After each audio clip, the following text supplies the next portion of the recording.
Hello friends, नमस्ते। स्वागत है आप सभी का। दोस्तों, हमारे देश में पिछले कुछ सालों से समय समय पर एक ग्रुप चर्चा का विषय बन जाता है। मैं बात कर रहा हूँ रोहिंग्यास के बारे में। दोस्तों, हाल ही में इस मुद्दे ने फिर से चिंगारी पकड़ी जब ministers for housing and urban affairs of India यानी शहरी विकास संबंधित मंत्री हरदीप सिंह पुरी ने एक ट्वीट किया, जिसमें इन्होंने कहा कि सभी रोहिंग्याज रिफ्यूजीज को दिल्ली के बकरवाला एरिया के ईडब्ल्यूएस फ्लैट में शिफ्ट कर दिया जाएगा। लेकिन इन्वेस्टिगेशन एजेंसीज के अनुसार रोहिंग्यास को इल्लीगल कामों में शामिल पाया जाता रहा है और आतंकी इन्हें स्लीपर सेल्स के रूप में इस्तेमाल कर सकते हैं, ऐसी आशंका है। जिसके लिए गृह मंत्रालय ने ट्वीट कर ये साफ कर दिया कि रोहिंग्यास इल्लीगल फॉरेनर्स हैं और उन्हें अभी किसी तरीके का कोई ईडब्ल्यूएस फ्लैट नहीं दिया जाएगा। और गृह मंत्रालय ने ये ऑर्डर्स दिए कि रोहिंग्यास को उनकी प्रेजेंट लोकेशन या फिर डिटेंशन सेंटर्स पर ही रखा जाए। लेकिन ये रोहिंग्यास आखिर है कौन, कहाँ से आए, ये किस देश के निवासी हैं, इन सभी चीज़ों के बारे में आज हम चर्चा करेंगे। Now let's analyse it. Myanmar में एक स्टेट है रखाइन। वर्ल्ड वॉर सेकंड के दौरान वहाँ पर रहने वाले रखाइन बुद्धिस्ट और रखाइन मुस्लिम्स के बीच कुछ कॉन्फ्लिक्ट्स उत्पन्न हुए, या फिर सच कहूँ तो कॉन्फ्लिक्ट्स उत्पन्न किए गए। इन रखाइन मुस्लिम्स को ही रोहिंग्यास कहा जाता है। रखाइन बुद्धिस्ट जापान का सपोर्ट करते थे, जिसके लिए ब्रिटिशर्स ने रखाइन मुस्लिम्स को बुद्धिस्ट लोगों के खिलाफ लड़ने का आदेश दे दिया और बदले में एक मुस्लिम स्टेट देने का प्रॉमिस किया।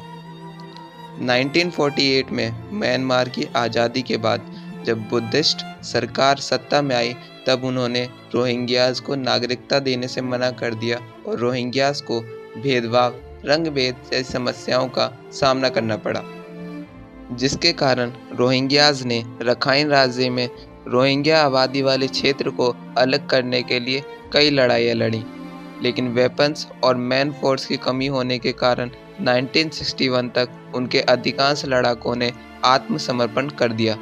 इसके बाद भी कई बार रोहिंग्याओं ने म्यांमार सेना पर हमला करने की कोशिश की।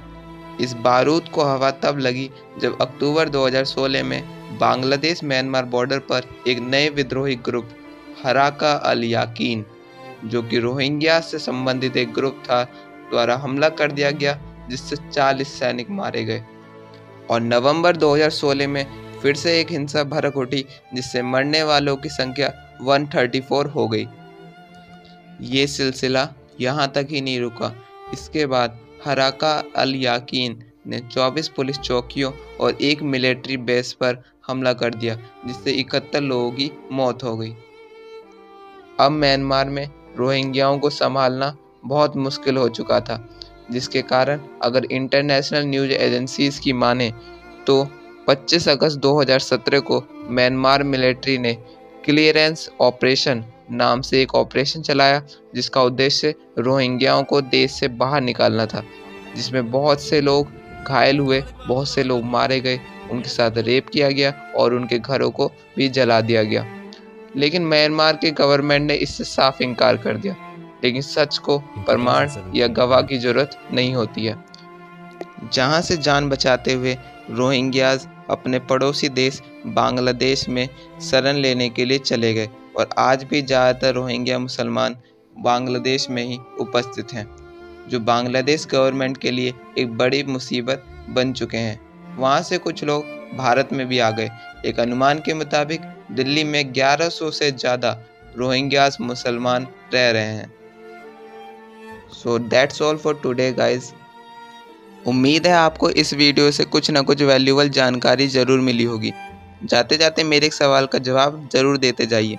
आपने इस वीडियो में रोहिंग्यास के पॉजिटिव एंड नेगेटिव दोनों साइड्स को जाना।